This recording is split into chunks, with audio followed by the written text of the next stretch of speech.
These are the children walking home from the secondary school. Now the secondary school is in Uchira, which is 7 kilometers, around about 7 kilometers by the road, so about 5 kilometers by foot from Miwaleni, which is where these children live. So every morning they have to make that walk, and every night they have to make that walk. Some of them live beyond Miwaleni though, a handful, not many, which means they are walking somewhere between 10 and 15 kilometers to get to school. So you can see how important.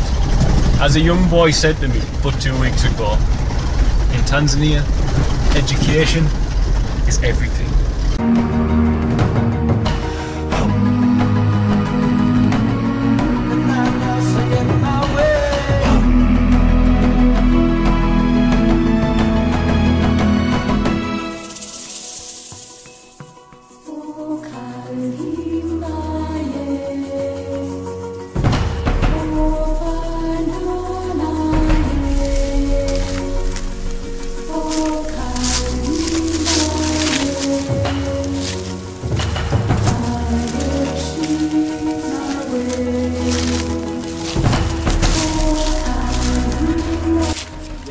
Start to bring some water for everyone, because it's thirsty work this. So.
I want to do a little update, guys.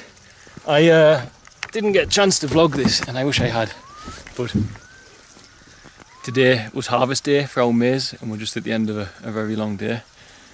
And out of our 6 acres, about 4.5 survived after we pumped water into the field using a generator which was pumping water from a long distance away.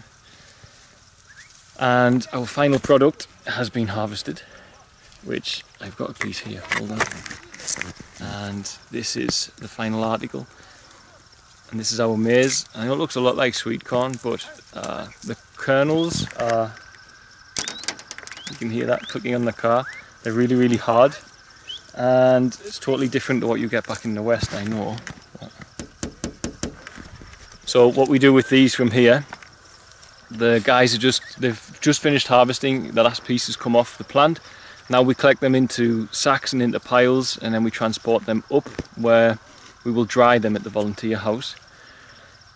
Those kernels can be pounded into flour, which is then mixed with water to make ugali. Many of you hear me speaking about this. Or you can just cook them like that, unprocessed, and then you end up with just the maize kernels like this, and you cook that with beans, and that's makandi. and that creates a complete protein. You get every amino acid. So we are at the end of our harvest season, and this will go a long way to providing food for Featherstail and for the community. And it's very much needed this year because we've had such a bad year with the weather. Then many families that we have visited have told us that they haven't got a harvest this year, so there'll be a lot of hungry mouths in Uchira who are going to be needing our help. And it's just to say thank you to you guys who helped to get the farm going with sharing your support. And the finished article is here. We had planted squash and beans as well, but we didn't manage to save the squash or beans, those died. This is why I have a lot of respect for maize. It's a very hardy food, very hardy plant. And as with rice in the east and potatoes in Europe, it's the reason why there's a decent population growth in the continent of Africa, and that was the case in America as well. So, yeah, so the end of a big day, and now Tom is left because Tom has a shamba. He's exhausted, but Tom has some maize of his own that he'll be harvesting for his family and himself, and he has to, in the meantime, keep these guys away because these guys are using the cut maize to graze their cattle. You can see there's a Maasai among them, and they, unfortunately, if are not kept in check, as Tom has just been doing, will end up eating the unharvested maize, which would mean that Tom's maize gets eaten by all those cows in the next couple of days. So hopefully that won't happen, Tom, yes? We hope. They won't. They won't. If they do, Tom will call the police. So, this is our beautiful farm with beautiful people picking the maize, bringing it into piles, and in its beautiful surroundings. That's the Paria mountain range in the distance.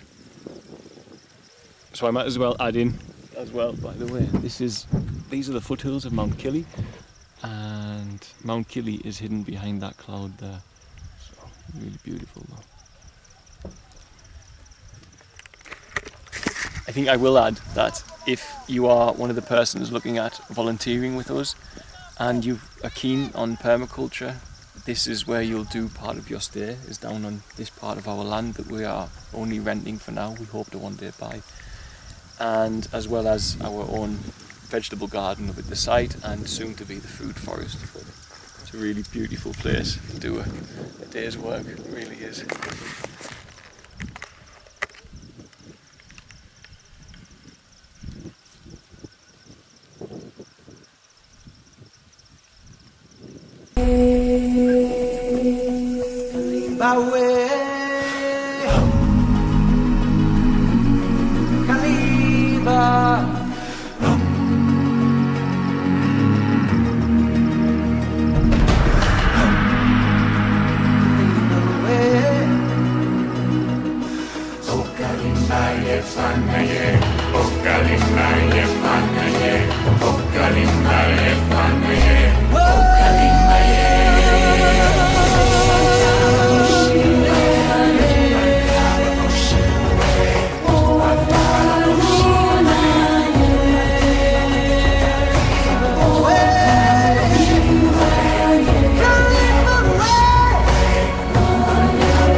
Thank you guys for the love and support, for helping us to produce our own food.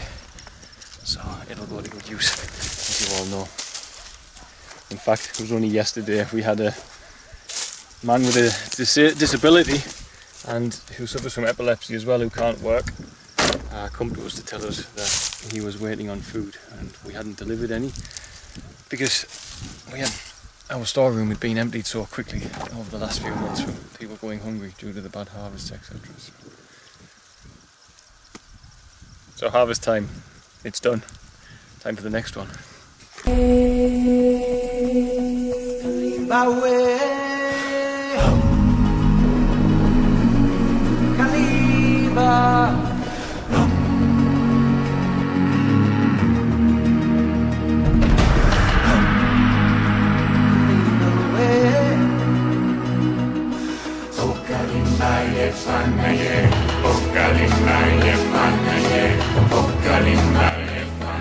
That's what it's all been about.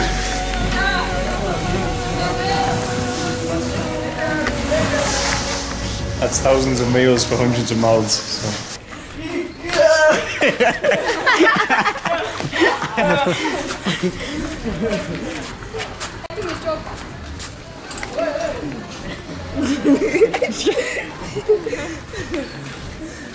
My boys are celebrating.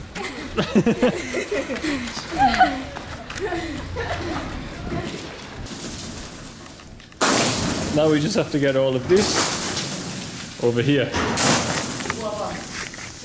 So I'm going to go and help. Bye guys.